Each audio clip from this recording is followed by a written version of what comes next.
धन्य हो गया मैं। ईद का चांद हो गई हो तुम। टाइम मिल गया मिलने का। अरे guys. Yes sir. Can you please? Okay sir. Thanks.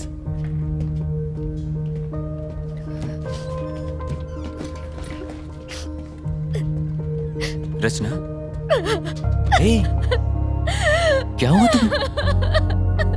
तुम रो क्यों रही हो? सब ठीक हो जाएगा।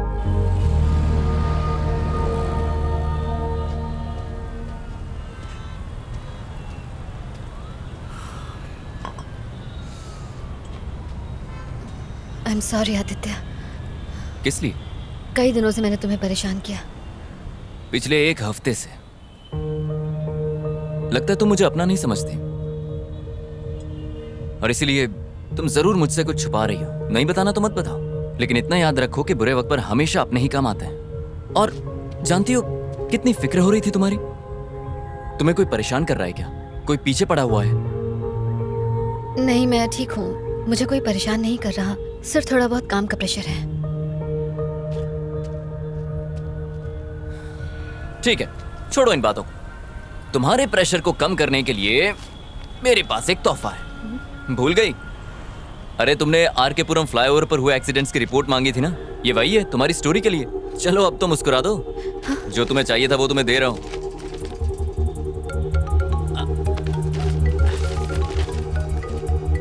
अरे यार, ये प्रीमा जी मुझे जब देखो काम चिपकाती रहती। मुझे जाना होगा। Sorry, you take care. Okay? हाँ प्रीमा जी, सिग्नल पे ही हूँ, आ रहा हूँ।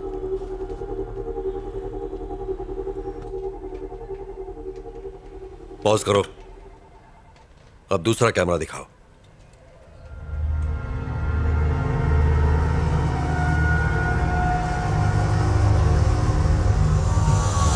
सब मरेंगे।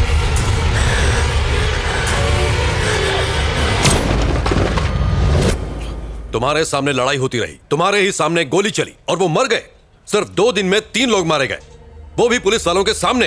कल ही मैंने तुम्हें वार्निंग दी थी ना कि सीनियर के ऑर्डर्स फॉलो होंगे, फिर भी तुमने मेरी बात नहीं मानी। आई एम सॉरी सर, कुछ तो गड़बड़ है। कोई तो ऐसी शक्ति है जो ये सब करवा रही है। Stop it Nayak.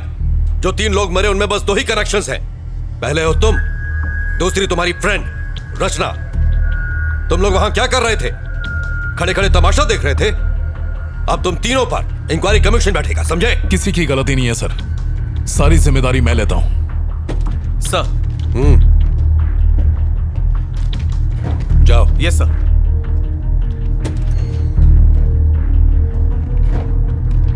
इंक्वायरी पूरी होने तक यू आर सस्पेंडेड।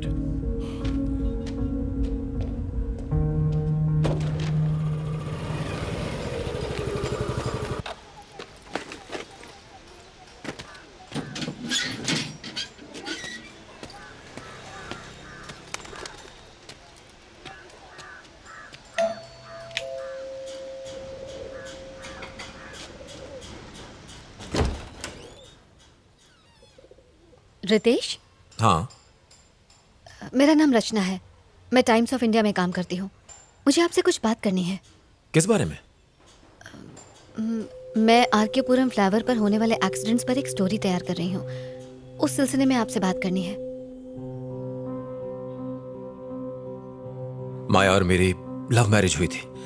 झरना हमारी बेटी थी, वो फर्स्ट ग्रेड में थी। मेरी वाइफ भी जॉब करती थी। हमारी जिंदगी सुकून से गुजर रही थी। रोज शाम को घर लौटने के बाद मैं झरना के साथ घंटों खेला करता था। यही लाइफ थी, सब अच्छा चल रहा था। हमारी बेटी ही हम सब की दुनिया थी। फिर वो हादसा, सब कुछ खत्म हो गया। I am sorry sir. उस दिन झरना का बर्थडे था। माया उसको शॉपिंग पे ले जाना चाहती थी। झरना बहुत ही ज्यादा खुश थी। वो 9 मार्च का दिन था। सर, उस एक्सीडेंट के बारे में कुछ बताएंगे? आखिर उस रात हुआ क्या था? माया, माया, माया, माया, माया, हेल्प, हेल्प, हेल्प! झरना, झरना, झरना, झरना,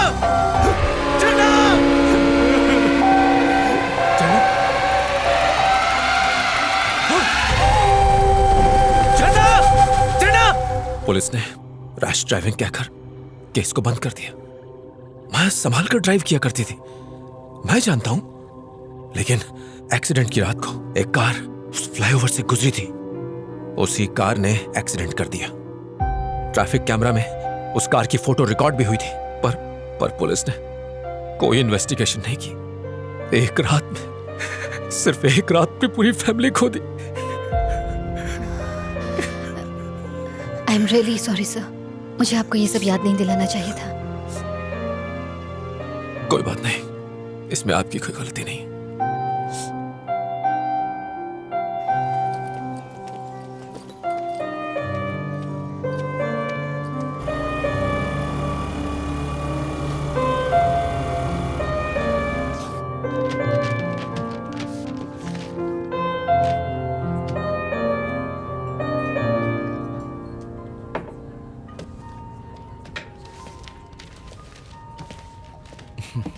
हाय रचना। हेलो, पुलिस स्टेशन से मुझे पता चला। आई एम सॉरी, मेरी वजह से आपको ये सब झेलना पड़ रहा है। नहीं कोई बात नहीं है, वैसे केस तो चल ही रहा है, सब ठीक हो जाएगा। पर मुझे बहुत बुरा लग रहा है। डोंट फील बैड, ये सब तो होता रहता है। कल रात वहाँ ऐसा क्या हुआ सर?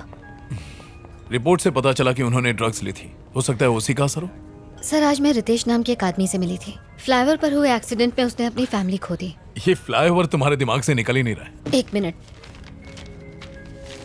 ये देखिए सर, रितेश की वाइफ और उसकी डॉटर रोड एक्सीडेंट में मारे गए थे सर। वो यहाँ अकेला रहता है सर। उसकी बातों में कुछ बहुत ही अजीब था सर। आपको इन्वेस्टिगेशन करनी चाहिए। रचना बस अब बहुत हो गया, इस केस में ऐसा कुछ भी नहीं है जो तुम कहना चाहती हो। सर, ये मौतें आपस में जुड़ी हैं, आप भी जानते हैं। सुंदर की मौत, वकील की मौत और उन दोनों बाइक वालों की मौत में शक की सुई सिर्फ और सिर्फ तुम पर जा रही है, पता है?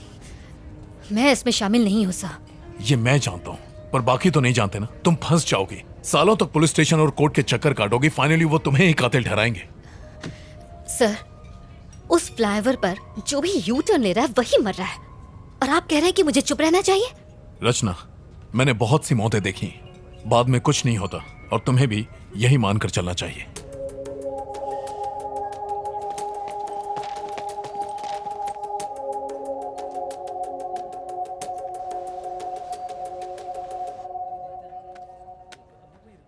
हेलो प्रभाकर।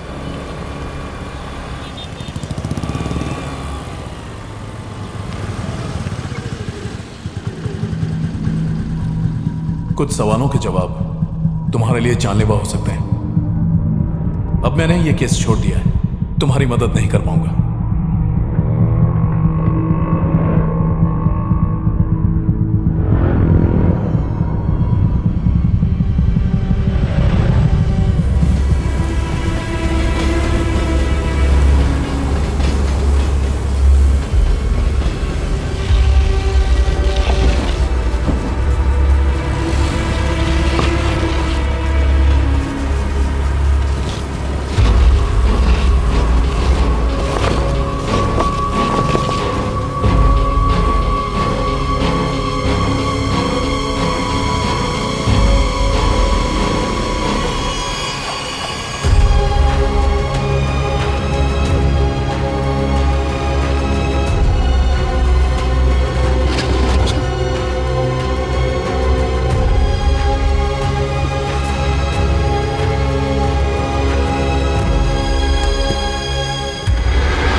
सर, हाँ? ये यू टर्न केस की पूरी फाइल है। Thank you Prabhakar. सर, मुझे लगता है आप बिल्कुल ठीक कर रहे हैं। चलो, तुम्हें तो यकीन है।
माँ सब ठीक है।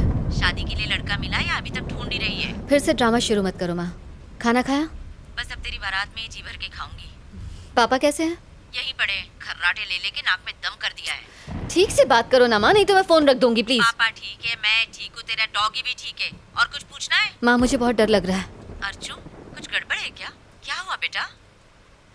हेलो अर्चू बेटा, जवाब दे। माँ मुझे बहुत अकेलापन लग रहा है इसलिए कॉल किया।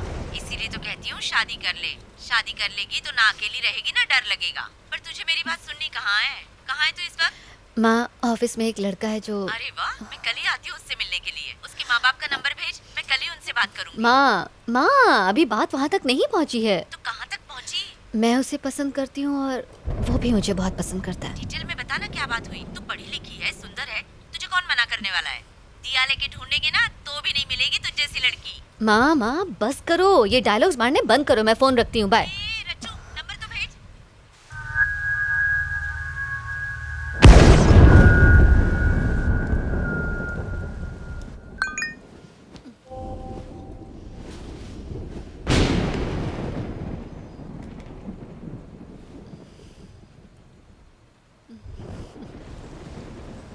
I